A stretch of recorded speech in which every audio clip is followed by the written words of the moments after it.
Hello friends, welcome in Pushpa's tutorial. Today we are learn the subject रिमझिम of standard 5th. म्हणजेच आपल्याला CBSE बोर्डातील रिमझिम हिंदी की पाठ्यपुस्तक से 6 नंबर का लेसन सीखना है, पढ़ना है. चलो तो फिर हम ये लेसन पढ़ने के लिए शुरुआत करते हैं. चिट्ठी का सफर मतलब हम लोग जब दूर रहते हैं अपने रिश्तेदारों से तब हम लोग चिट्ठी भेजा करते हैं. तो ये चिट्ठी का सफर मतलब क्या? ट्रैवलिंग. ये जो ट्रैवलिंग है वो कहाँ से शुरू होती है और कहाँ पे खत्म होती है, ये हमें जानना है, सीखना है. ओके, तो चलो फिर हम पढ़ने के लिए चालू करते हैं. अपने 10-12 साल की जिंदगी में तुमने कुछ पत्र तो लिखे ही होंगे. बच्चों, तुमने कुछ पत्र लिखे हैं क्या? नहीं. ओके, तो फिर अगर नहीं लिखे हैं तो अभी आपको लिखना है. आगे देखिए क्या दिया है. वे पत्र अपने सही पते और समय पर किस तरह पहुंचे होंगे, यह बहुत सी बातों पर निर्भर करता है. मतलब अगर आपने पत्र लिखे होते तो वो समय पर और सही पते पर कैसे पहुंचे होंगे किंवा कैसे पहुंचे होंगे, यह हमें अभी जानना है. जैसे कि चिट्ठी किस स्थान से किस स्थान पर भेजी जा रही है. मतलब चिट्ठी के ऊपर अपना भी पता रहता है और जिसको हम चिट्ठी भेज रहे हैं उसका भी पता रहता है. मतलब उससे हमें क्या मालूम होता है कि कहाँ से चिट्ठी लिखी है और कहाँ चिट्ठी भेजनी है. समझ में आ रहा है? हाँ, बताइए, मुझे सीखना है. चलो फिर हम जानते हैं. संदेश पहुंचाने की कितनी जल्दी है, तुमने पूरा और ठीक पता लिखा है कि नहीं, तुमने उस पर डाक टिकट लगाया है कि नहीं, आदि. अब प्रश्न यह उठते हैं कि आखिर चिट्ठी पर डाक टिकट लगाया ही क्यों जाए. पूरे और ठीक पते से क्या मतलब है. जरूरत पड़ने पर संदेश को जल्दी कैसे पहुंचाया जाए. स्थान बदलने से चिट्ठी के पहुंचने पर क्या असर पड़ता है.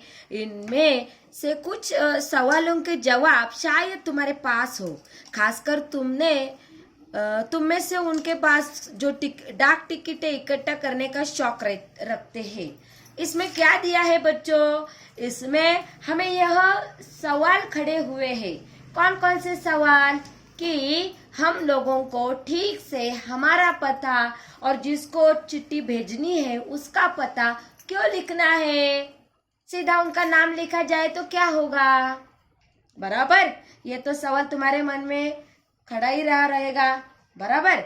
दूसरा, तो उस पर डाक टिकट क्यों चिपकाया जाता है. बराबर कि नहीं. और चिट्ठी पर अगर मैंने गलत एड्रेस लिख दिया तो उसका असर क्या होगा. तो देखो, इसमें जो पहला सवाल तुम्हारे मन में खड़ा हुआ है, जो कि आखिर चिट्ठी पर डाक टिकट लगाए क्यों जाए, तो एक बात है कि हम जिसको चिट्ठी भेज रही है वो ठिकान हमसे कितना दूर है. अगर दूर रहेगा तो वहां तक वो चिट्ठी जाने के लिए कुछ तो पैसा खर्चा होगा. हम अगर मार्केट जाना है, हमें अगर किसी सिटी में जाना है तो हम रिक्शा से जाते हैं, बस से जाते हैं, नहीं तो 2 व्हीलर पे जाते हैं, बाइक पे जाते हैं. तो उसके लिए हमें पेट्रोल भरना पड़ता है गाड़ी में. अगर रिक्शा से गए तो टिकट भरना पड़ता है, बस से गए तो टिकट भरना पड़ता है. मतलब एक जगह से दूसरी जगह तक जाने के लिए हमें पैसे भरने पड़ते ही है.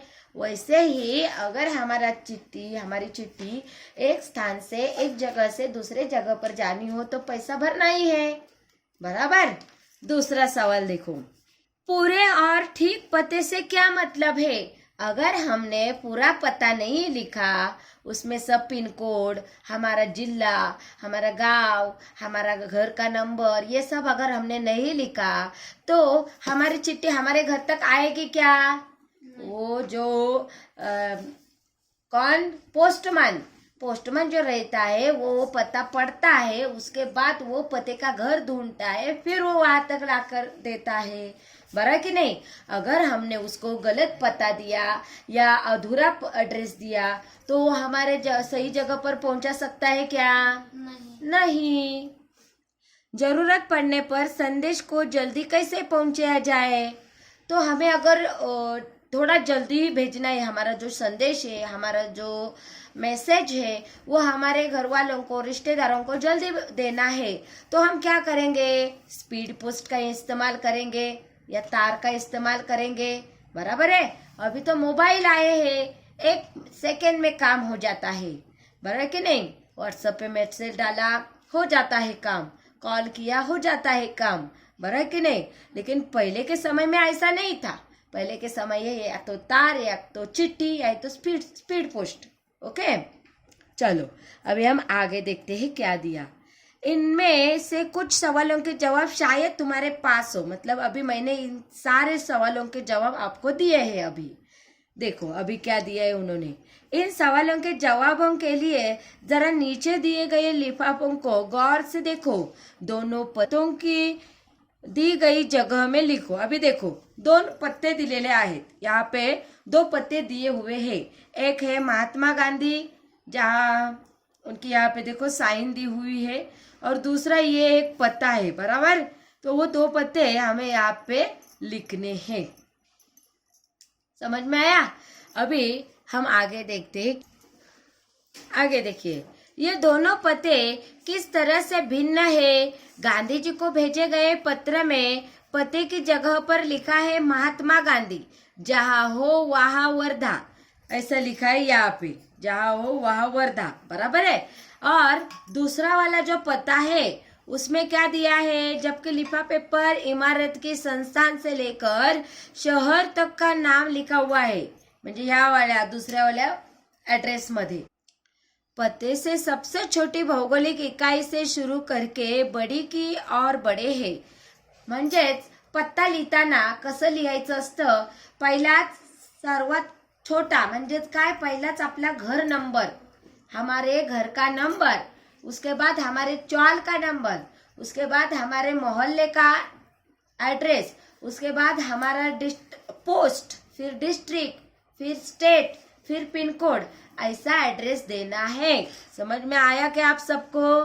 पहिला आपल्या घर नंबर पासून सुरुवात करायचं, तालुका, पोस्ट, नंतर तालुका, नंतर जिल्हा, नंतर राज्य, असं म्हणजे छोट्यापासून मोठं मोठं होत जायचं। अशा प्रकारचा ऍड्रेस लिहायची पद्धत आहे। तुम्हाला कुठेही कशाही पद्धतीचा समजा सांगितलं तुझा ऍड्रेस सांग, तेव्हा काय सांगायचं, पहिला आपला क्वार्टर नंबर सांगायचा। Quarter number, suppose you have quarter number 4/6, then you tell 4/6 असं। त्यानंतर if you are stay in Range Hill, then you can say type 1 Range Hill Khadki Pune. म्हणजेच अशा प्रकारे छोट्या ऍड्रेस पासून मोठा मोठा अशा प्रकारचा ऍड्रेस, अशी ऍड्रेस सांगायची पद्धत आहे आणि असं ऍड्रेस सांगायचं आहे।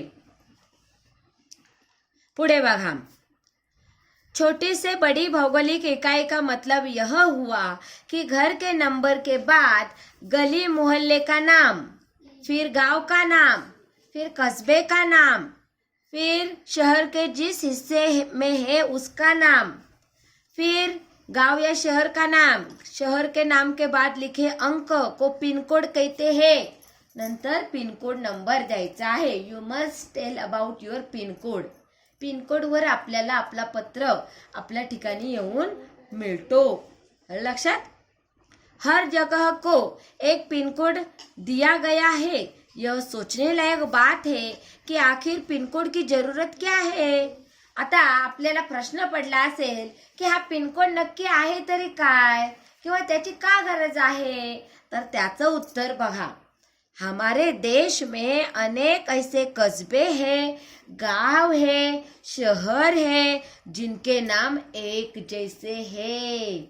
मतलब अगर हमारे गांव का नाम हवेली है तो हवेली नामक गांव पूरे भारत देश में बहुत सारे गांवों का है। तो अकेला गांव का नाम ही अगर हम देते हैं तो ये हवेली किस हवेली के गांव में जाएगा, बताओ अभी तुम ही, बराबर कि नहीं। तो आगे देखिए, पते के बाद पिन कोड लिखने से गंतव्य स्थान का पता लगाने में डाक छाटने वाले कर्मचारियों को मदद मिलती है और पत्र जल्दी बांटे जा सकते हैं। जर आपण तिथे पिन कोड लिहिलं तर त्या पोस्टमनला त्या ठिकाणी जायला मदत होते। की शुरुआत 15 अगस्त 1972 को डाक तार विभाग ने पोस्टल नंबर योजना के नाम से की। ये देखो, ये जो तारीख दी हुई है ये आप सब लोग बराबर ध्यान में रखो कि भाई ये पिन कोड की शुरुआत कब हुई, कोई भी आपको पूछ सकता है तो हमें मालूम होना चाहिए। ये पिन कोड की शुरुआत 15 अगस्त 1972 में डाक तार विभाग, कौन सा, डाक तार विभाग, हाँ, डाक तार विभाग ने पोस्टल नंबर योजना के नाम से की। कौन सी योजना के नाम पे, पोस्टल योजना, पोस्टल नंबर योजना, पोस्टर नंबर योजना। इसके अंतर्गत की। जाहिर है कि गांधी जी को मिले इस पत्र पर और उन्हें मिले किसी भी पत्र पर पिन कोड का इस्तेमाल नहीं किया गया था।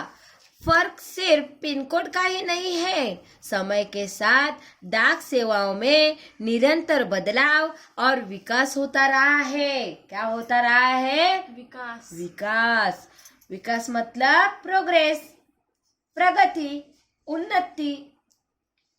बहुत पुराने समय में कबूतरों के द्वारा संदेश भेजे जाते थे। ये बात तो तुम्हें मालूम रहेगी, फिल्म में तुम लोगों ने देखा रहेगा, कबूतर जा जा जा, वो गाना है ना, तो उसमें क्या देखा है, कबूतर के चोंच में चिट्ठी देकर उसने उसके कान में कहा कि भाई इसको दे के आ। फिर वो कबूतर वहां जाकर उस पर्सन को ही, उस व्यक्ति को ही वो चिट्ठी दे के आता था, बहुत पहले समय, बराबर है।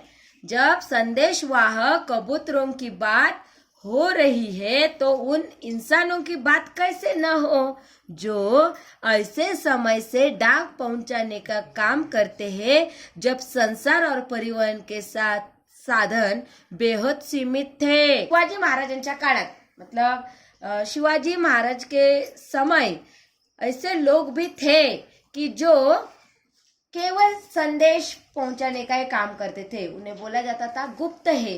क्या बोला जाता था, गुप्त है, गुप्त है। ये कबूतरों के बाद ऐसे गुप्त है इंसानों की मतलब नियुक्ति हो गई थी कि भाई वो इतना दूर दूर जाकर उस जगह का संदेश दूसरी जगह तक लेने का काम करता था। बात हो रही है उन हरकारों की जो पैदल ही आम आदमी तक चिट्ठी पत्री पहुंचाने का काम करते रहे। राजा महाराजाओं के पास घुड़सवार हरकारे हुआ करते थे। हरकारों को न सिर्फ हर तरह की जगहों पर पहुंचना होता था बल्कि डाक की रक्षा भी करनी होती थी। म्हणजेच उनके पास जो जो कुछ चिट्ठियां है, जो जो कुछ खलीते हैं, संदेश है, उनका उन्हें संरक्षण भी करना पड़ता था। डाकू, लुटेरों या जंगली जानवरों की चपेट में आने का डर हमेशा बना रहता था। आज भी भारतीय डाक सेवा दुर्गम व पहाड़ी इलाकों तक डाक पहुंचाने के लिए हरकारों पर निर्भर करती है। जम्मू कश्मीर के लद्दाख खंड में पदम, जंस्कार जैसी कई जगह है जहां हरकारे डाक पहुंचाते हैं। आजकल तो संदेश भेजने के नए नए और तेज साधन आसानी से उपलब्ध हो गए हैं। डाक बांटने में हवाई जहाज, पानी के जहाज और जाने कौन कौन से साधन इस्तेमाल किए जा रहे हैं। डाक विभाग भी पत्र, मनी ऑर्डर के साथ साथ ईमेल, बधाई कार्ड आदि लोगों तक पहुंचा रहा है।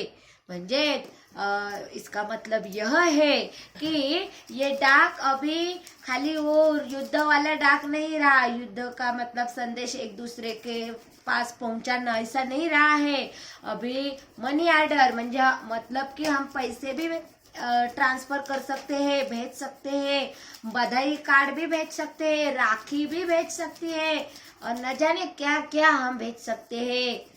हमारा अगर किसी को अगर ड्रेस देना है तो वो ड्रेस भी उसको भेज सकता है। कबूतरों की उड़ान से लेकर हवाई डाक सेवाओं तक का सफर दिलचस्प करने वाला है। यह सोचकर आश्चर्य होता है कि कबूतर जैसा पक्षी संदेश वाहक भी हो सकता है।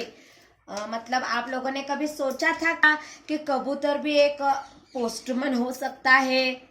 नहीं। तो ये कबूतर ने ये काम किया है।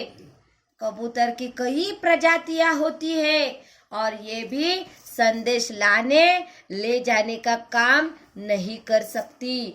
मतलब हर प्रजाति ये काम नहीं कर सकती। कुछ कुछ ऐसी प्रजाति है कि जो संदेश लेने का जाने का काम करती है। गिरहबाज या हुमर वह प्रजाति है जिसे प्रशिक्षित करके डाक संदेश भेजने के काम में लाया जाता है। उनके प्रजाति का नाम क्या है बताओ? गिरहबाज और हुमर। गिरहबाज और उमर। कि जो प्रजाति कबूतर की प्रजाति संदेश ले जाने के लिए ले आने के लिए काम करती है, उन्हें ट्रेनिंग दी जाती है। जैसे कुत्तों को जो मतलब गुनहगार लोग रहते हैं उनको पकड़ाने के लिए मतलब ट्रेनिंग दी जाती है, उसी तरह कबूतर की यह जाति संदेश लेने के लिए आने के लिए काम करती है, ट्रेन किया जाता है। आखिर कबूतर अपना रास्ता ढूंढ कैसे लेता है? अभी आपको ऐसा सवाल खड़ा रहा रहेगा कि ये कबूतर अपना रास्ता कैसे ढूंढते? उन्हें तो पिन कोड पढ़ना भी नहीं आता। जो इंसान है, जो पोस्टमैन है, वो पिन कोड पढ़कर एड्रेस पढ़कर वहां तक पहुंचाते हैं, लेकिन ये कबूतर कैसे करते हैं? ये कभी आपने सोचा है क्या? नहीं। तो देखो यहाँ पे हमें यह बताया है कि उन प्रवासी पक्षियों के बारे में सोचो और पता करो कि वे कैसे सैकड़ों मील का रास्ता और सही जगह तय कर पाते हैं। तो यह हमारे लिए क्या है, एक एक्सरसाइज दी हुई है कि हमें गूगल का, इंटरनेट का उपयोग करके ये ढूंढना है, पता करना है कि ये कबूतर तय किए हुए जगह पर कैसे जाते हैं। समझ में आया यह पाठ आप सबको? हाँ। मजा आई कि नहीं? हाँ। तो आप अभी पत्र लिखने की कोशिश करेंगे? हाँ। ओके, मुझे लगता है कि आपको यह पाठ अच्छे से समझ आया है। अगली ऐसी वीडियो देखने के लिए अपना चैनल पुष्पा ट्यूटोरियल चैनल जरूर सब्सक्राइब करना और बेल आइकन को क्लिक करना है, ताकि जैसा वीडियो अपलोड हुए आप लोगों को उसका नोटिफिकेशन मिलेगा। और वीडियो अगर अच्छी लगी हो तो वीडियो लाइक करना भूलना मत। Thank you.